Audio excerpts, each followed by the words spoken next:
For 8 seasons, Dr. Cox insists that John Dorian means nothing to him. He won't use his real name. He runs through a rotating cast of nicknames instead, most of them women's names, almost never JD. Translated, don't make me feel anything about the new guy today. That's the whole relationship, compressed into one sentence on day 1. Cox builds a wall before JD has even finished his first shift.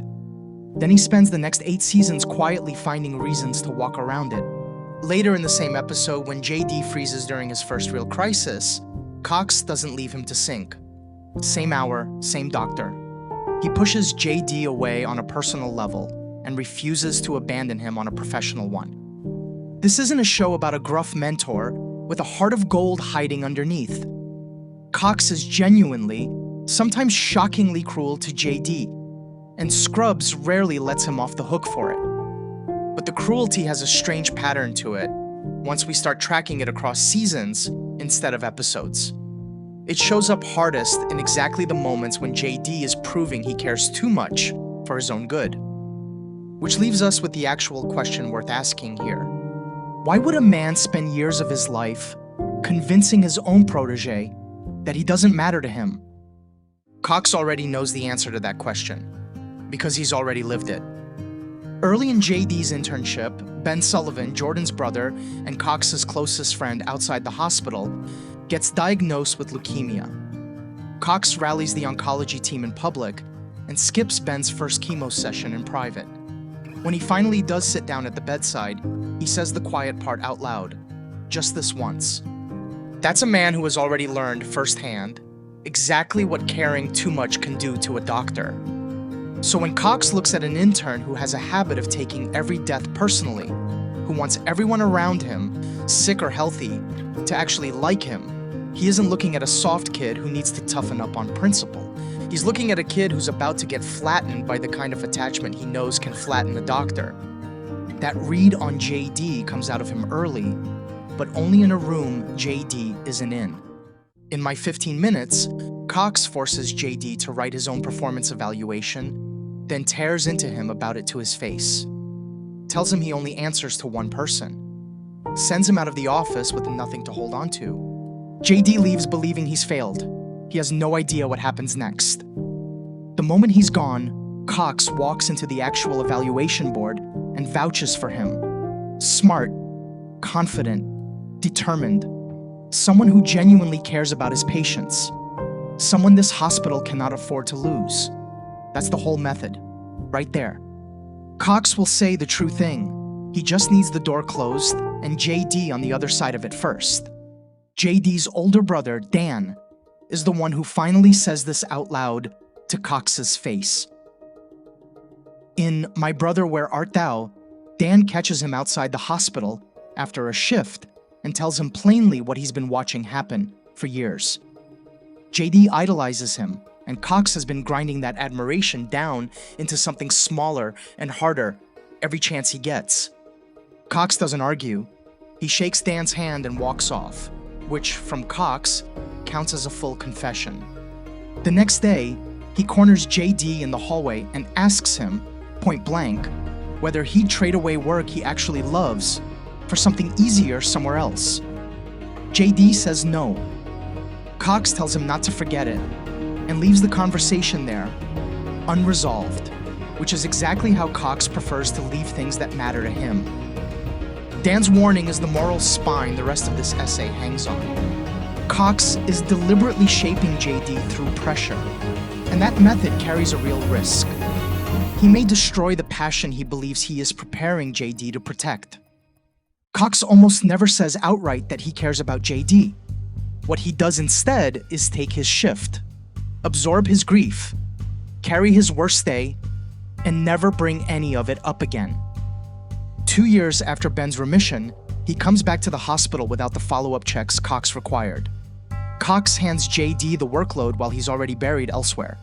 What follows is edited, so we spend several minutes believing the patient going into cardiac arrest is someone else entirely.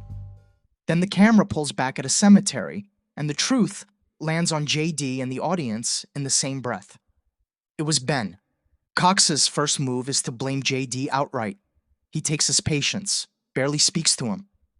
And then, once the anger burns down to something he can actually look at, he walks into the locker room and does the thing he almost never does anywhere in this show. He admits he was wrong. At the funeral, Jordan holds one of Cox's arms. JD quietly rests a hand on the other side. Cox lets it stay there.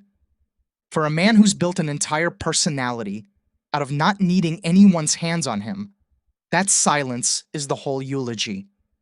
The same instinct resurfaces when JD's own father dies.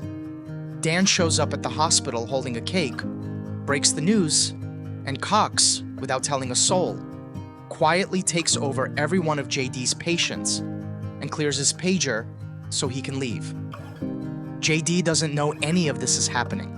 He assumes Cox has once again failed to show up and shoves him more than once until Cox punches him. It's messy and a little ugly, and Scrubs doesn't rush past it or clean it up for us.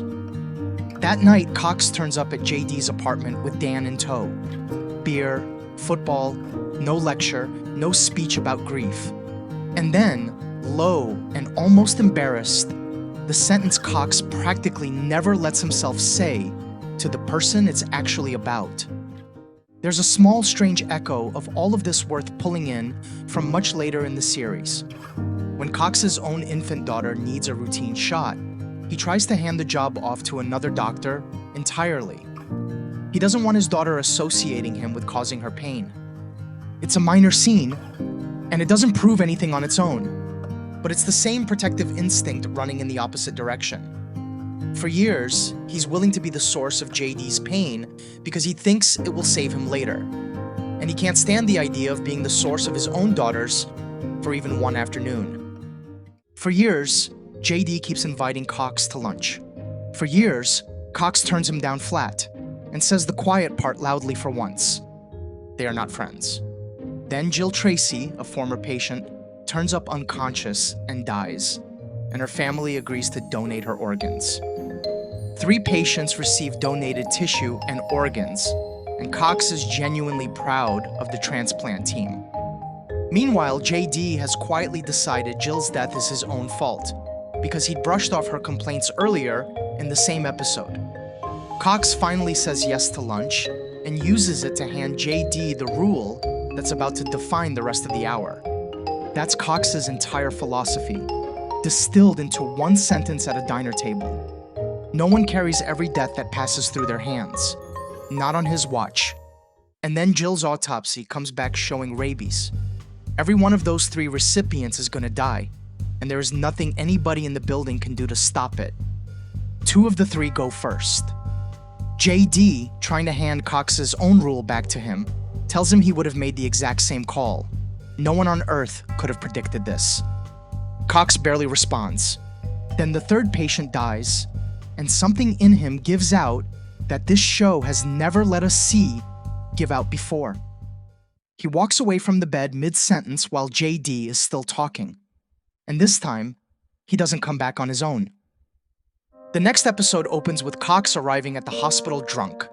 Chief Kelso stops him from continuing to work and sends him home. Carla builds an actual visitation schedule around him, like a hospice rotation for a man who is very much alive. Cox sits in his apartment, unshaven and half-present, while Jordan cycles through mornings and nights. His son mentions, without much weight, that his dad drinks a lot these days. JD refuses to go at first. He tells Carla and Elliot that a doctor showing up drunk to a hospital isn't something to quietly manage around, and he means every word of it. But when he does finally go, alone, he admits something underneath the anger. He'd always thought of Cox as a kind of superhero, and he was scared of what it would mean to watch him fall out of that costume for good. And then he says the thing that actually reaches Cox, and it has nothing to do with pep talks. It's the observation that after all these years in the job, Cox still takes a bad outcome hard enough to fall apart over it. And that this, more than any of the armor, is exactly the kind of doctor JD wants to become. It works. Cox comes back clean-shaven, dressed, doing rounds like nothing happened. At the end of that first day back, He gives JD the acknowledgement he almost never offers. For one episode, the teacher needed the student to hand the lesson back to him. The lesson, all along, was the harder version. Caring hard enough to fall apart over a loss counts as doing the job right, not as failing it. After that, the balance between them changes.